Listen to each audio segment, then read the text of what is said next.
Well, let's get more into those issues and joined live veteran CIA officer of 27 years, Ray McGovern. Ray, always good to have you on the programme. To what extent is Assange viewed as a threat in the US? For instance, is there a difference between the media and the government and the public? Well, it can be very embarrassing. Julian has this uncanny capability of encouraging leakers to give him information that the United States government does not want to be given to the public. Now, already discussed was this umbrage or marbles program. This is really quite something because, as was indicated, this allows the CIA to hack into, let's say Farsi, Arabic, Chinese, Russian, or Korean, and leave little telltale signs. So now we know from the CIA documents that the objective is to, quote, obfuscate who did this and leave telltale signs pinning it on someone else. We also know that it was used in 2016. Now, I don't know of any Korean or Farsi or Arabic or Chinese complaints about that, but I do know that very interesting telltale signs were left on a supposed hack attributed to Russia, which I now believe should be attributed to this very, very expensive and very sophisticated CIA/NSA program. In other words, number one, what WikiLeaks got was not a hack, it was a leak, and we know that for 100 reasons, okay? Number two, was the Democratic National Committee hacked? Well, sure, it was hacked. It was hacked by about 50 people. It was so vulnerable, people would be vulnerable to charges if they didn't try to hack into it. But was there a hack attributable to Russia simply because there was Cyrillic or the name of, well, the name and patronymic of Felix Edmundovich Dzerzhinsky? You know, if the Russians are so professional about this, it boggled the mind that they would leave these little telltale signs. Now, I think I know who left the telltale signs, and this is a terrible embarrassment to John Brennan and the CIA. The only saving grace for them is that the major media in our country have completely ignored this, but it will come out. It will come out eventually. Ray, do you think that there's any possibility Assange will be able to secure a safe passage to Ecuador as is being mooted, or how would that even happen? Well, full disclosure here, I am elated that my friend Julian could be a free man.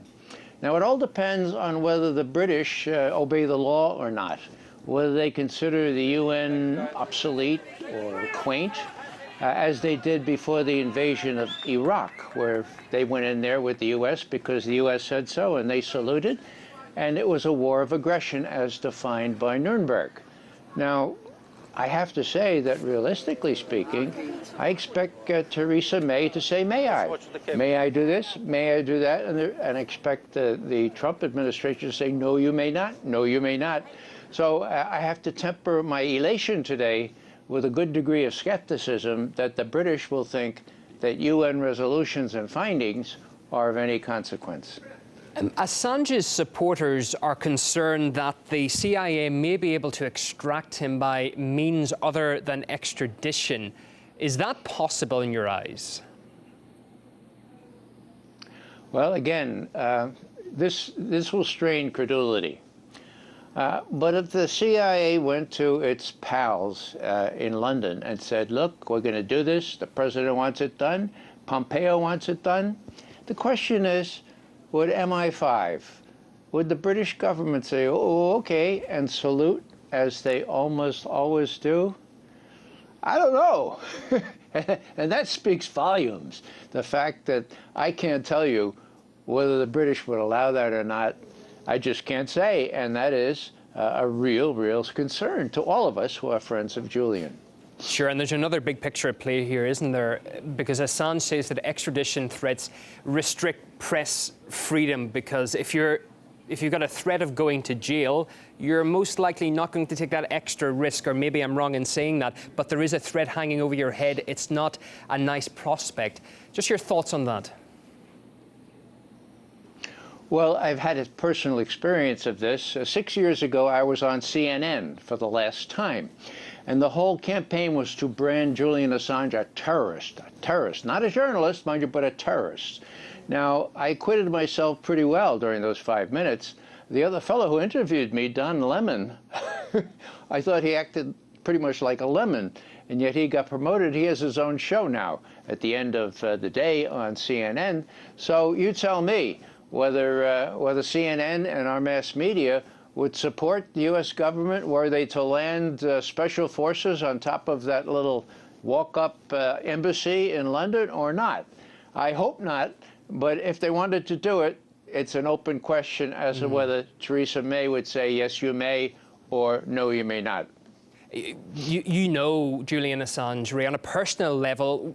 How do you think he's feeling today? Because it's a sense of he's so close to freedom, but yet he's not, and he's still in that bricks and mortar embassy in London, and we don't know simply when he's getting out. Well, you know, the big thing here is that there was never any accusation or charge of rape. That's what Secret Services do to really demean someone. You can't do any better than accusing them of rape. Now, the two women involved said there was no such thing. But the court somehow, someone got to the court, and I think it was some previous friends of mine, and they pursued him. So I believe he's very relieved today to be out from under that. Now, the concern? Well, I was last with him on the 4th of November. We had dinner. Whenever I come through London, I try to do that. And he looked, well, he looked like he hadn't been outside for 5 years. Now, he also looked elated. Why? Because he had achieved his and my common mission, and that is to spread some truth around. He far better than I. What he had done was given an interview which had run on British TV, which said, no, I didn't do this in cooperation with the Russians. It was exactly a leak to me. Now, what did that mean? Well, this is 4 days before the election in our country, and he felt, as a man, I could see it, as a man who had achieved his mission, not by hacking, but by receiving and putting out a leak, and the leak happened to be true, just as all the leaks happen to be true. He deals in documents, and we deal, as intelligence professionals, we positively lust after documentary evidence. Giving us a great insight into what Julian might be thinking today and what might lie ahead from him. Former CIA officer Ray McGovern, thank you.